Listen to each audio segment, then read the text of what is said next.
Grupo Bahia, amor e paixão, amor e paixão. Bahia, Bahia. Rainan Peralva, direto de Salvador. Esse resultado foi doído também, né? Até pelo fato de o Bahia ter saído na frente e perdido oportunidades, né, Rainan? Bom dia. Bom dia, Barreto, Vilani, Aiello, galera que está acompanhando a redação. Pois é, muita gente sem entender a postura do Bahia depois que saiu na frente. Mas começar falando do início, né? A gente tá brincando aqui que o destino é brincalhão. O Bahia, pela primeira vez na história, venceu um jogo fora do Brasil contra o Nacional do Uruguai. Foi uma festa maravilhosa, com aquele golaço do Eric Pulga. E aí, pela primeira vez na história da Libertadores, o Bahia perde em casa, perde na Fonte Nova, e justamente pro mesmo Nacional, que veio aqui para se defender, né? Foi um time que tem tradição de Libertadores, tricampeão, mas veio com a linha defensiva ali muito fechadinha lá atrás. O Bahia teve uma certa dificuldade e até sofreu aí uma surpresa, né? Que o Marcos Felipe conseguiu fechar o gol, fazer uma boa defesa logo no começo do jogo. Depois o Bahia foi se soltando. E aí o que acontece? O Rogério Ceni ainda tem uma dificuldade na lateral direita, porque o Gilberto não conseguiu se recuperar a tempo, e a gente teve também o Santiago Arias por aqui, que está fora, afastado há um bom tempo. Eric foi improvisado mais uma vez.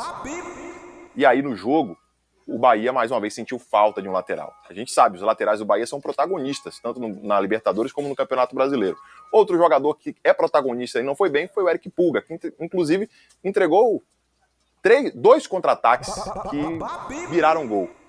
A gente mostrou agora há pouco aí o golaço do Bahia, mais uma vez, na sua característica, troca de passes, Caio Alexandre bem demais ali, sempre consegue achar um passe que quebra as linhas. O William José é muito inteligente para dar um tapa de primeira para o Jean Lucas, que fez o golaço. E aí começou. Você pode falar, o primeiro gol, o gol de empate do Nacional foi de escanteio. Mas o que gerou o escanteio foi um Bahia que parece que se emocionou com o gol, né? A única explicação é essa, e fugiu totalmente do seu padrão de jogo. Parecia que estava perdendo o jogo, foi para cima de qualquer jeito, deixando 8 jogadores ali no último terço do campo e 2 zagueiros na risca da linha que divide o gramado. E foi um Deus nos acuda. O Eric Pulga erra uma tomada de decisão que gera o escanteio, e depois do escanteio tem um gol, depois tem esse gol aí, o segundo, o gol da virada do Nico, que atormentou a zaga do Bahia no segundo tempo. E o Bahia, depois que tomou o segundo gol, piorou ainda mais a condição. Nem o Rogério Ceni entendeu, ele falou em coletiva. Não entendi, porque quem precisava correr atrás do resultado era o Nacional. O Nacional precisava criar as oportunidades, ia ter que fugir do seu padrão de jogo. E o Bahia deu tudo o que o Nacional queria desde o início da partida.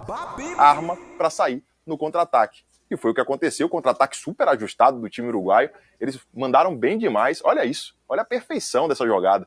E o Bahia não conseguiu mais se reabilitar na partida. O Araújo aí, que está entregando a bola, né, para esse último gol, ele tinha acabado de entrar, tinha 1 minuto, tanto que o Lúcio é quem acompanha, o Lúcio estava dentro da área lá no ataque e teve que voltar para acompanhar. Ele tinha acabado de entrar com o Araújo no jogo, o Araújo ainda não mostrou que veio no Bahia e o Tricolor perdido em campo. Foi uma situação muito diferente, porque o padrão do Bahia seria o quê? Fez o gol, acaba com o jogo, gasta a bola, vai trocando passes, tá difícil de entrar, volta, reconstrói a jogada, de novo, não deu certo, volta, reconstrói a jogada. O torcedor às vezes até fica impaciente com esse tipo de jogo, mas pro Bahia, naquela conjuntura, seria muito bom, porque estava vencendo por 1-0, estava ali se isolando ainda mais na liderança, e agora ainda tá líder, né? Pô, essa sequência de defesa aí foi sensacional que a gente mostrou agora, né? O Mejia também abusou de fazer defesa difícil, 3 em sequência, mas é isso, o Bahia não tem terra arrasada, segue na liderança do seu grupo. Pegar o Inter ainda fora também, né? Ele continua na briga. Tem uma máxima no continente que a gente usa pouco aqui no Brasil e eu gosto muito. Os estrangeiros, né, os nossos vizinhos, na verdade, eles usam uma expressão que vai algo no sentido de falar em hierarquia.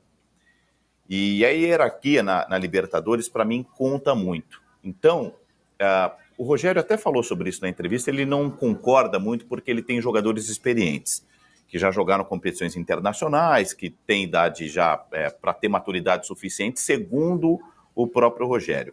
Mas quando o Renan fala que a torcida não gosta desse jogo, não é um jogo murrinha, é um jogo com controle, com a bola no pé. Quando o Rogério cita na entrevista que 6 jogadores até passavam do ponto da bola e ofereciam um contra-ataque desnecessariamente, porque o Bahia jogava em casa, é líder, com a vitória parcial, estava se classificando. Então, os jogadores foram no ímpeto de peito aberto. A atmosfera do A estádio. atmosfera tomou conta e o time se perdeu nos contra-ataques do Nacional. Isso, para mim, é hierarquia. Isso, para mim, é um time tricampeão da América, um time tricampeão do mundo, que é capaz de fazer isso em Salvador e é capaz de fazer o que fez no Beira-Rio, de lanterna para sobrevivente no grupo.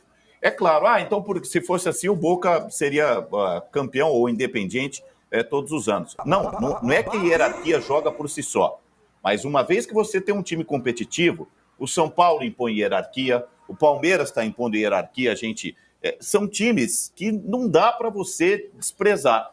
Se ele tem o mínimo de condição técnica, algo que o Boca hoje em dia não tem, ele vai jogar, ele vai disputar. O São Paulo, em 2016, com um time em frangalhos, foi semifinalista da Libertadores. O Boca, finalista contra o Corinthians em 2012, era um time muito meia-boca. O Peñarol de 2011 contra o Santos. Essas marcas do futebol sul-americano chegam.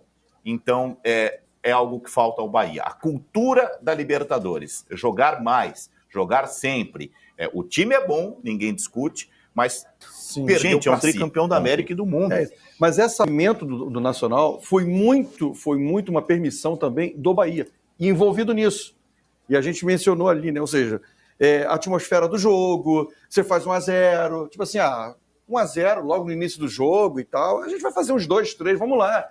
Aí sai pro jogo, não, gente, fura a bola.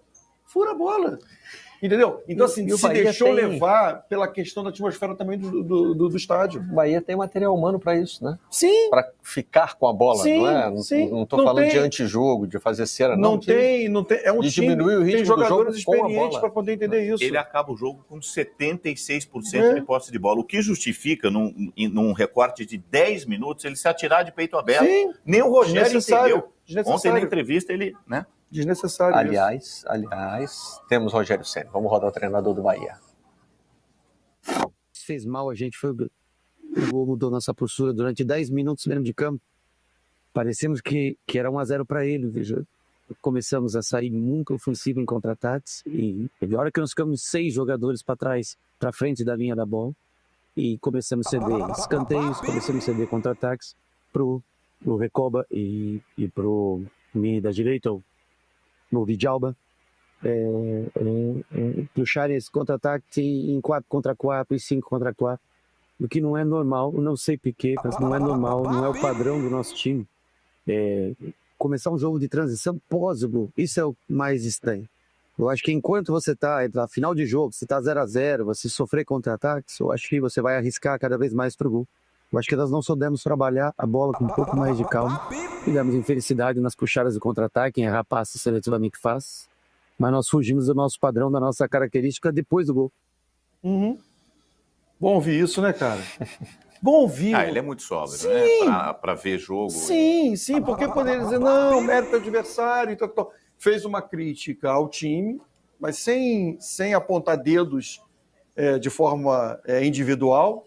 Mas, assim, de fato, aquilo que aconteceu.